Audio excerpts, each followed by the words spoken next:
Hey, it's Melly. I'm down in the lab today, and I'm going to go over something a little bit different, something I haven't seen too much out there, and that is hard copy resources on guitar pedals.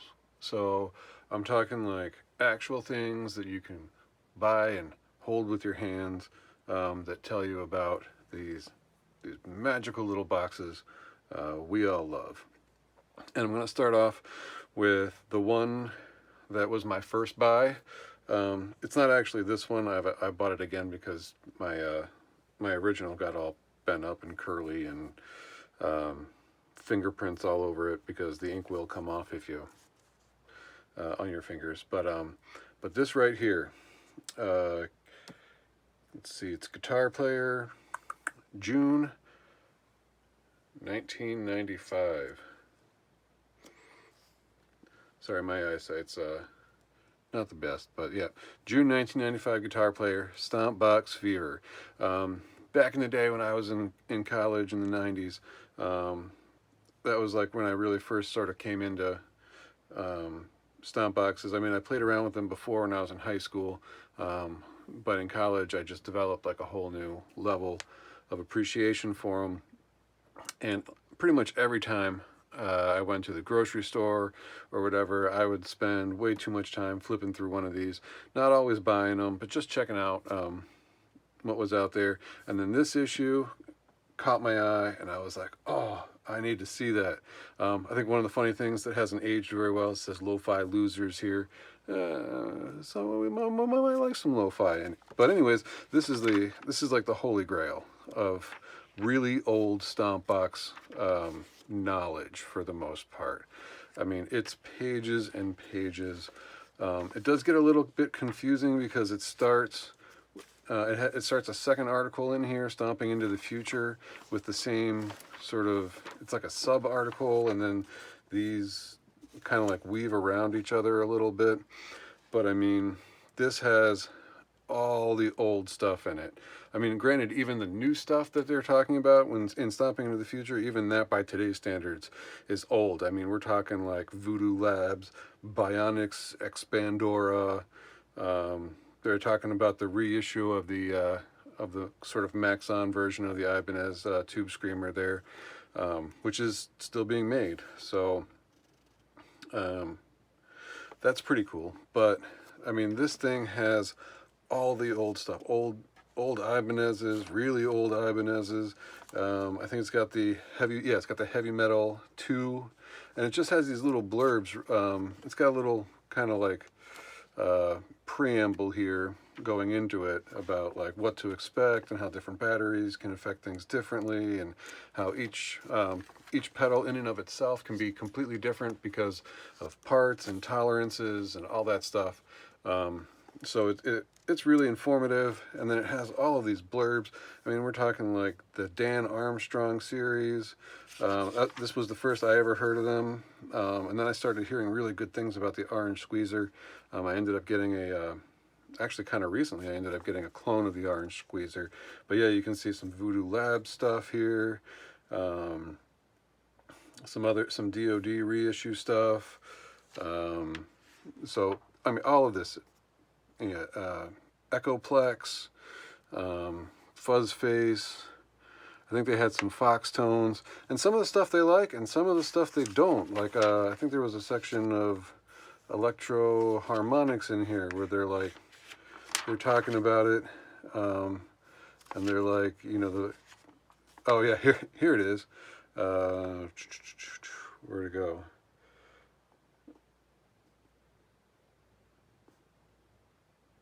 Yeah, or like the Screaming Tree. Silly, should have been called the Screaming Audience.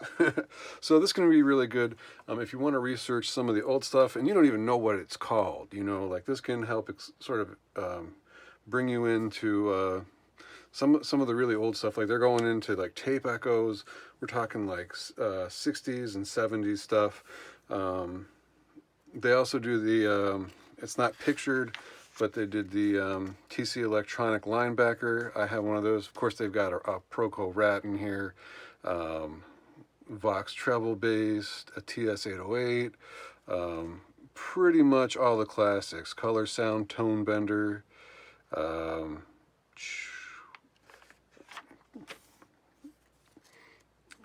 what else do we have? DoD stereo chorus, like an old one. Whew.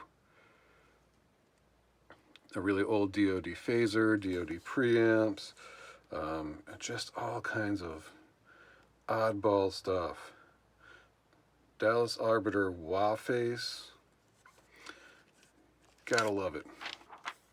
And this goes on and on for pages. I think this is like a super awesome collection of really old Ibanez stuff. They got a flanger in there. So this goes on and on about so many different vintage effects. It's got some 1995 addresses and contacts for some effects manufacturers. I don't think that's going to do you very well, but I mean, it just keeps on going and going. And it's not always a whole lot of commentary. Sometimes it's just a couple sentences, like the screaming tree should have been caused the screaming audience. But sometimes they write like a paragraph. They've got phase 45, phase 90. I mean, this is kind of like a who's who and what's what of effects, you know, up until 1995, and maybe a little bit of what's coming down the way. They also have these really cool vintage ads in here, like Eric Clapton looking kind of youngish, a little maybe, compared to today, and just fun stuff like the Art Extreme.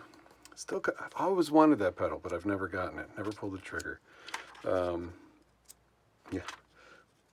Parker. I mean, yeah, just there's a lot of fun stuff in here besides that, but that was the main draw. So this for me sort of like is the best jumping off point. If you can find one of these, I've seen them on eBay. I think this one was like $1.99 plus shipping. For that price, it's really good. I mean, you can throw it in your backpack. You can, you know, if you're taking a car ride, train ride, whatever, you can pull that out, not use your data, learn a whole bunch of stuff about a whole pile of old pedals. This is probably like the most condensed, you know, Bible of information on old pedals that I've ever seen. I've never seen anything like this before, or after, to be quite honest, and I love it. If you only get one of the things here, this is probably your best starting point. And even if it's you know, $5.99, $6.99, if you go to the store today, you're going to pay like $8 or $9 for a magazine sometimes. So totally worth it in my point of view. But moving on, here's an issue of Premier Guitar. 2016 pedal boards of the stars. It says it right there. It's got a lot of pedal boards. It's kind of like what is it? The Guitar Effects subreddit, but for except for celebrities. You know, ZZ Top, like you know, musicians who everyone knows their name. Billy Gibbons here. His pedal board. We got Slipknot pedal boards, My Morning Jacket, Heart, Nancy Wilson, Eagles of Death Metal. So this is kind of cool to see, you know, what actual touring musicians, famous musicians, you know, people who are known for playing guitar, and you know, it's interesting to see what they actually use for pedals. But the other cool thing about this issue here is that in the back they have user submissions. So this is kind of like a curated version of that subreddit for guitar effects, where you have people who send stuff in and they go over it, and that's really cool too. Because like here, Healing from Mexico City, Dan says that, you know, he likes the scoop. But anyways, it's talking about how he's got a Mr. Lion Overdrive, which is Mr. Lion's a brand out of Mexico. I've never heard of it before. Haven't been able to find anything from them. Like here in the States, very much looked on eBay, looked on Reverb. No Mr. Lions. So, I mean, that might be something to look into. That could be fun, you know, like you can always learn something, find something new going through some of these things. And some of this, like this pedal board is pretty awesome, how it's kind of like two level there. But yeah, this is 2016, so we're starting to get, we have mini pedals by this point. And they do have a couple articles on pedals in here. This is pretty cool. I like this.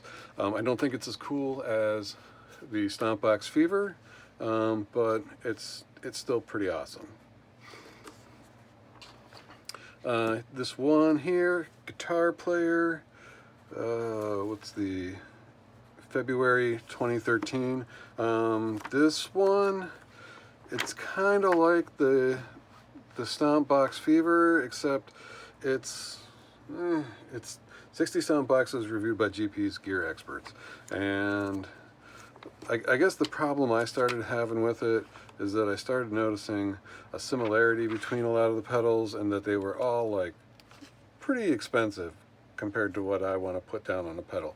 $299, $249, $200, $189. And some of these, but I don't know. Some of them are kind of like off the beaten path.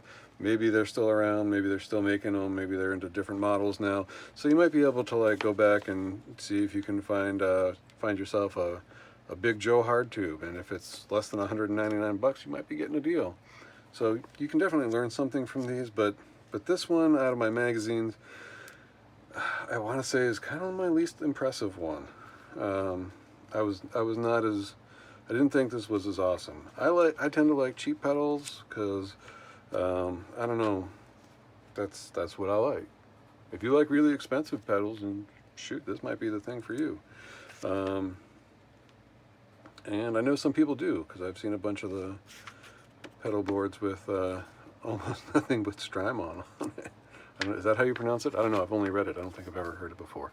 So this is a good segue into the first book I have here. I only have a couple books. The first one is actually by a magazine. Guitar presents 87 Superstar Guitar Sounds.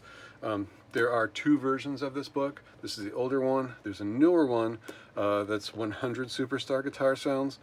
Aside from having 13 more guitar sounds in it, a big difference and a thing that reading reviews people don't like is that it was sponsored by DoD Digitech, and it's all either DoD or Digitech pedals, and it's more specific settings, I think, because some of the comments I've read said that it's only good if you have such and such pedals, and that's not the case with this one. This book is super cool. It's got Eddie Van Halen right on the front. The sound, a similar sound for Eruption.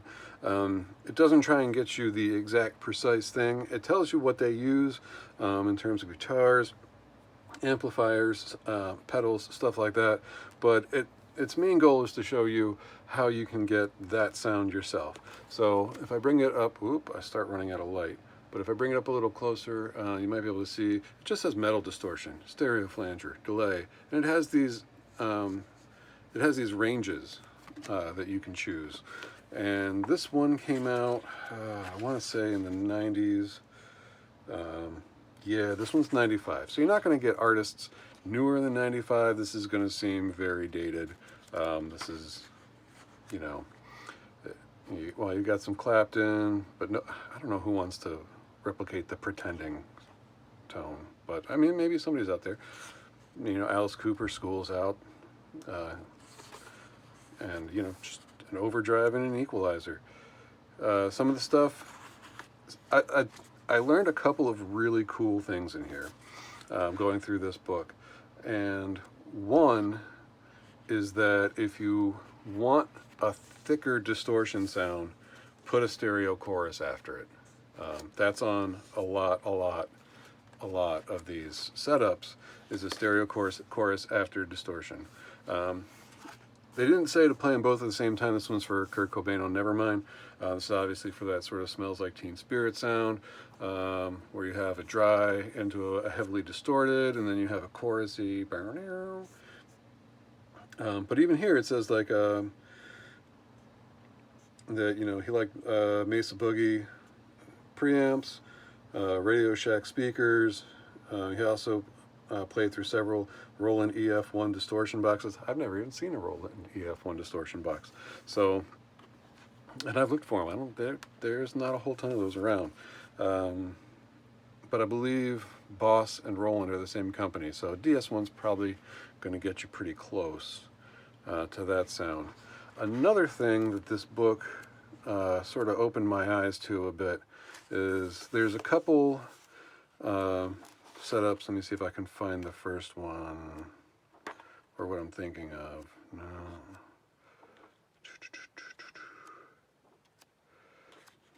They move the wah pedal around in this, and that's kind of what I'm looking for.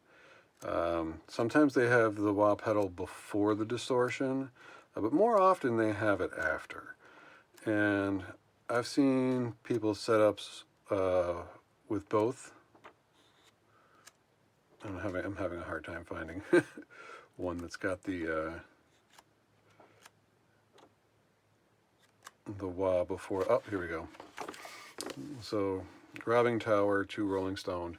It's got the wah, distortion, phaser, and I feel like that's what I see a lot on pedal boards these days when I am looking through like those subreddits. A lot of people do this, and basically the wah kind of like, it kind of shapes your tone. It's got like a rolling hump, and you kind of control where that hump is, and it rolls off stuff on the high or low end and really emphasizes that hump. And then you put it into a distortion, and it kind of adds harmonics back to it. And when you do it the other way around, when you have the distortion after, whoops, I had one right there.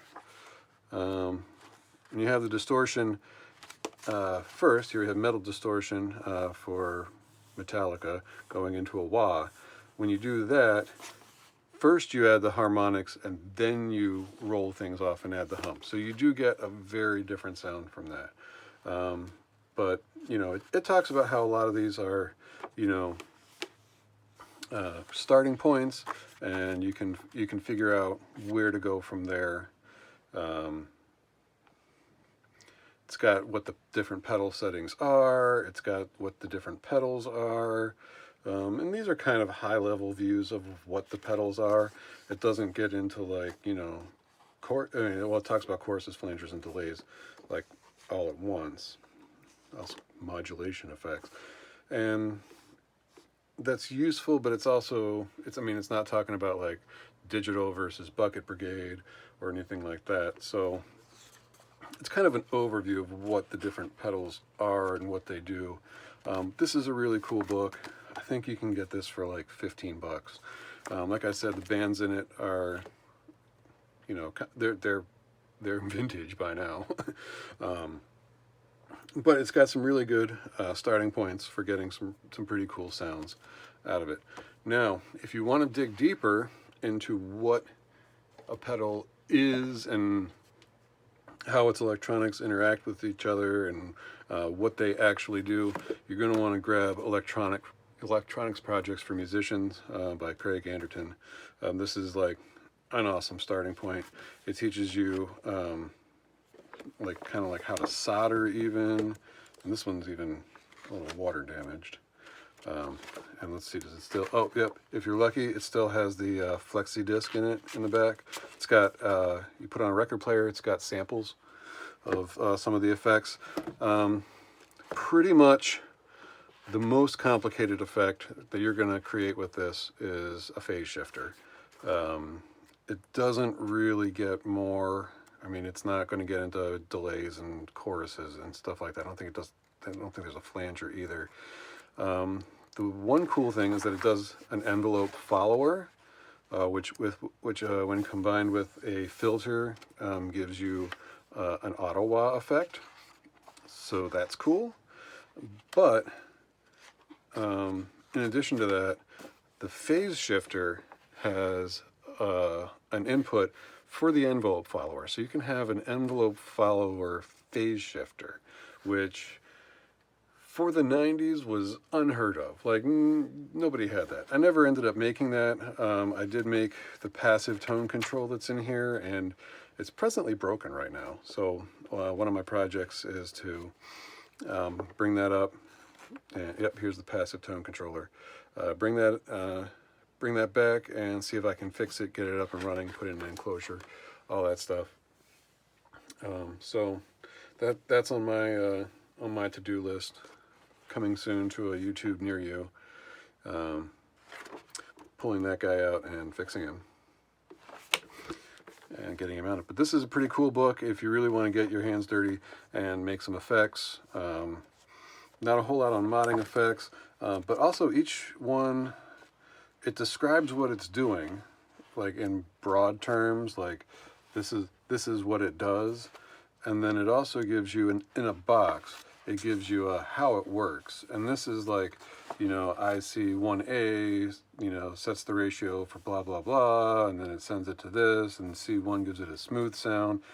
So it really breaks down what the individual components on each, it's getting too high, what the individual components on each really do. And that's really cool. It gives you a parts list, and you can actually go on PAIA's website and you can buy kits that are right out of this book, and you can build stuff that's in here. It's pretty cool. So if you like stomp boxes and you want to find something that's not on the internet, definitely look up some of these. If you have some, and I didn't mention everything. Hey, sorry, I forgot one thing. So I'm going to have to edit this in to the video on different actual hard copy resources on pedals. And one of them is either really cheap or really expensive, depending on how you look at it. And that's going to be Sweetwater Catalog. I bought a pedal from them. It was cheapest from them. It was, I think it was a Behringer Ultra Metal, and it was like 28 bucks shipped to my door, which was I think it was a good price for a new pedal, or for that new pedal even. And they sent me this. So, I mean, you could say, well, yeah, you paid 28 bucks for the pedal and this, but it's kind of free, but it's also kind of free with purchase. So I didn't ask them for this. They just sent it to me. I just got it not too long ago. And this thing has pages and pages of pedals and descriptions in them, which is amazing. Like 35 pages of just pedals and pedals. And this is going to be, you know, more of the marketing hype for all the pedals. They've got some weird ones.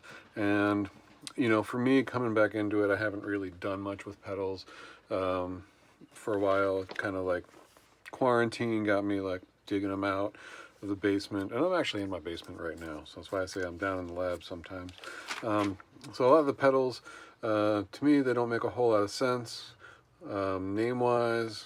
And I know that's always been the case a little bit, like what's a Qtron or a small stone or a small clone, or, you know, Memory Man kind of makes sense, but you know, when people start giving their pedals non-descriptive names, it's kind of hard to know what they do. Like, if I hadn't read here, I wouldn't know what a Julia does, or a Lillian. I don't know, a Deep Six I would probably assume is some kind of chorus or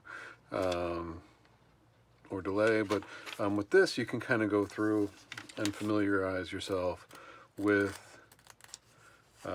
what these are, with the understanding that the descriptions are going to try and get you to buy stuff. So it's going to try and get you excited about, you know, having the fuzziest fuzz ever since 1972, or, you know, whatever.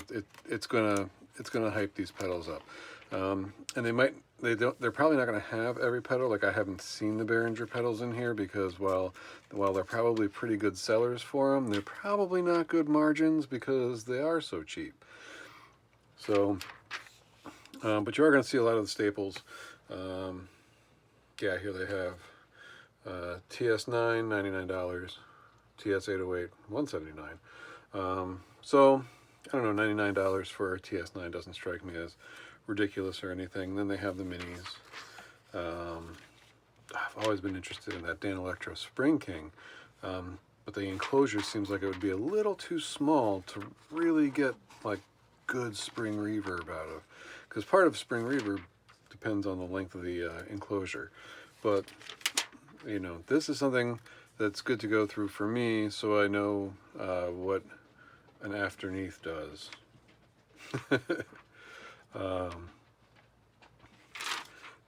And I will actually have to do that more because there's a lot of stuff I still don't know about the newer pedals. I know a lot more about like the Phase 90 and a lot of the reissue stuff. Boss pedals, they're almost always named after what they do. So I got a lot of the Wazacraft ones too. So that's neat. I just thought I'd work this in too because if you want to know some stuff about pedals, this is a good resource too, especially if you're already buying one. Look at Sweetwater, see if they've got good deals on it. They do have bass pedals in here too, I think.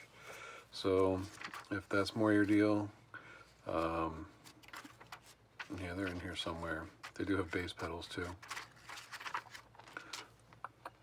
Oh, crap, no, that's Crybabies. But yeah, like 35 pages of different pedals. Rats, fat rats. Good stuff. All right, now back to our scheduled programming. I didn't realize they were still making the Sans amp. Dang. There's one book that will come up in your search like on Amazon really quick, and it's called like Stompboxes or Stompbox. I forget what, but the reviews I've read of that, I haven't owned it, but the reviews I've read, a lot of people say that it's about the companies more than the actual effects. So it doesn't get the highest reviews because of that, but if you're interested in the history of the manufacturers, that might be a good resource for you too. But if you have something you really like that I haven't gone over here today, let me know because I'm always looking for more. This is a fun hobby of mine. I really enjoy making weird and new noises with effects and synthesizers and guitars and amps and fun stuff. So yeah, if there's anything you saw here that you liked, that you want to talk to me about, you have any questions, drop it in the comments. Anything I missed, also leave it there because I'm super interested. And if you like stomp boxes, synthy stuff, things like that, definitely like and subscribe because that's pretty much all I'm doing. All right, man. Have a good one.